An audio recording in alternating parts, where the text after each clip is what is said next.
पंजाब विधानसभा चुनाव में आम आदमी पार्टी ने प्रचंड बहुमत के साथ जीत हासिल की।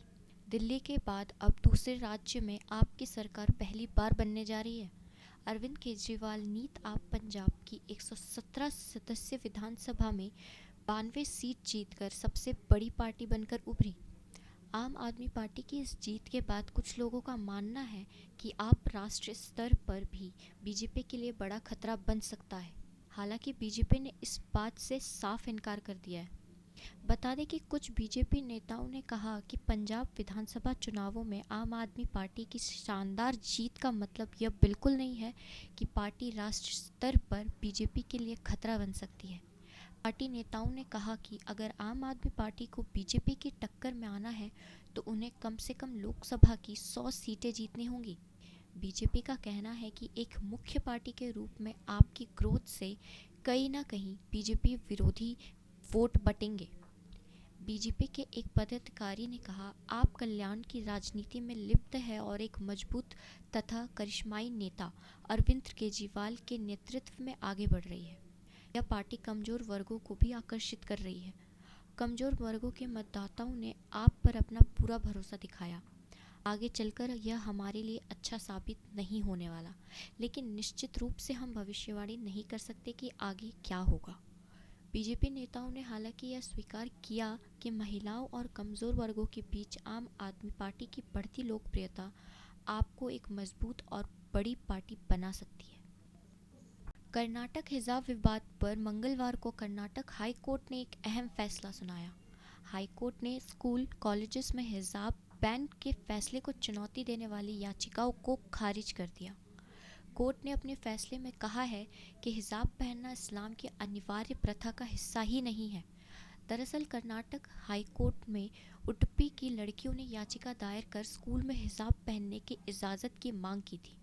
कोर्ट ने छात्राओं की याचिका को खारिज करते हुए कहा कि छात्र स्कूल ड्रेस पहनने से इनकार नहीं कर सकते।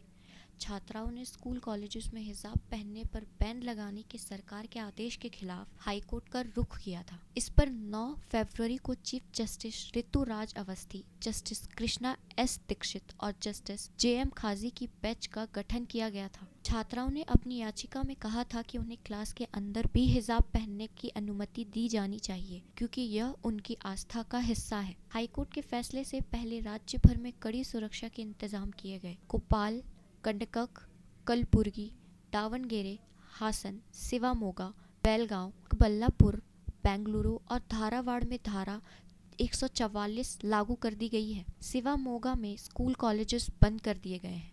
उधर हाईकोर्ट के जज के आवास की भी सुरक्षा बढ़ा दी गई। जानकारी के मुताबिक कर्नाटक में हिजाब को लेकर विवाद की शुरुआत जनवरी 2022 के दौरान हुई थी।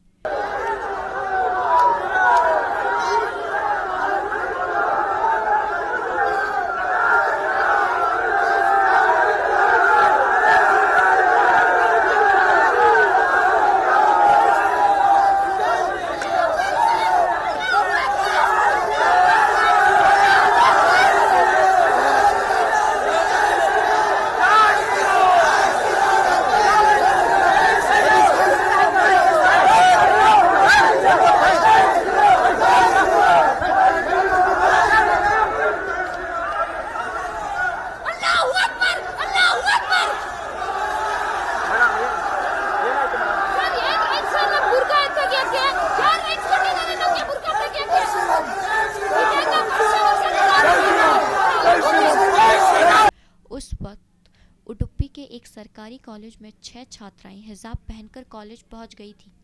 बताया जा रहा है कि कुछ दिन पहले ही कॉलेज प्रशासन ने छात्राओं को हिजाब पहनने के लिए मना किया था। इसके बावजूद छात्राएं हिजाब पहनकर पहुंची।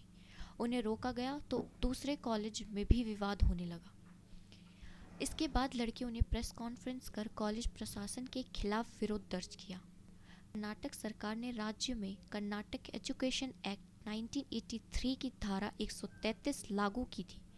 इसके तहत सभी स्कूल कॉलेज में यूनिफॉर्म अनिवार्य कर दिया गया था।